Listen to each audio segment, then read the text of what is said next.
Lagyan na natin konting suka. Mainit tubig, palamigin natin. Dagdagan ko ng asin, isang kutsareta. Yan, medyo malamig na, buhos na natin. Tikman natin kung tama siya sa asin. Yan, maasim na siya. Kung gaano karami yung suka, yun din yung tubig na pinakuluan na pinalamig. Yun din yung nilalagay ko. Tapos asin. Yan natin ang paminta. Nasa inyo guys kung pamintang durog ang ilalagay nyo. Sa akin white pepper nilalagay ko. So ayan.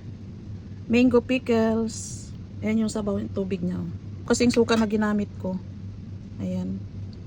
So hindi naman siya kaasiman. Kalahating tubig, kalahating suka. Hindi ko na nilagyan ng asukal kasi matamis na yung mangga. So asin lang at saka paminta. So ito na yung ating homemade pickles, mango pickle.